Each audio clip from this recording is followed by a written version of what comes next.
ಸ್ನೇಹಿತರೆ ನಮಸ್ಕಾರ. ಇದೊಂದು ಡಾಂಬರ್ ರೋಡ್ಗಿರೋ ಅಂತ 1 ಎಕರೆ ಜಮೀನು ನೋಡಿ. ಡಾಂಬರ್ ರಸ್ತೆ NHಗೆ ಒಂದು 2 ಕಿಲೋಮೀಟ್ರ್ ಆಗಡೆ ಸ್ನೇಹಿತರೆ ಡಾಂಬರ್ಗಿದೆ. 1 ಎಕರೆ ಜಮೀನು ಕೊಡ್ತಾರೆ. ಇವ್ರದ್ದು ಒಂದು 2-2.5 ಎಕರೆ ಜಮೀನಿದೆ. ಇದರಲ್ಲಿ 1 ಎಕರೆ ಕೊಡ್ತಾರೆ. ರೋಡ್ ಸೈಡ್ಗೆ ಕೊಡ್ತಾರೆ ನೋಡಿ. ಇದೇ ಜಾಗ 1 ಎಕರೆ. ಇವರು ಎಕರೆಗೆ 56 ಲಕ್ಷ ಹೇಳ್ತಿದ್ದಾರೆ. ನೆಗೋಷಿಯಬಲ್ ಆಗುತ್ತೆ ನೋಡಿ. ಕೆಂಪು ಭೂಮಿ, ಚೆನ್ನಾಗಿದೆ ಭೂಮಿ. NHಗೆ 2 ಕಿಲೋಮೀಟ್ರು.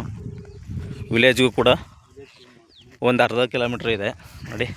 ಅಲ್ಲಿ ಮನೆ ಕಾಣ್ತಿದೆಯಲ್ಲ, ಅದೇ ವಿಲೇಜು ನೋಡಿ. ಅಲ್ಲಿ ಮನೆಗಳು ಕಾಣ್ತಿದೆಯಲ್ಲ, ಅದೇ ವಿಲೇಜು. 1 ಎಕರೆ ಕೊಡ್ತಾರೆ. ಇದು ರೋಡ್ ಬಿಡ್ತು ಕೂಡ ಹೆಚ್ಚಾಗಿದೆ. ಒಂದು 180 ಅಡಿ ಗಂಟು ಬರುತ್ತೆ ರೋಡು ಕೂಡ.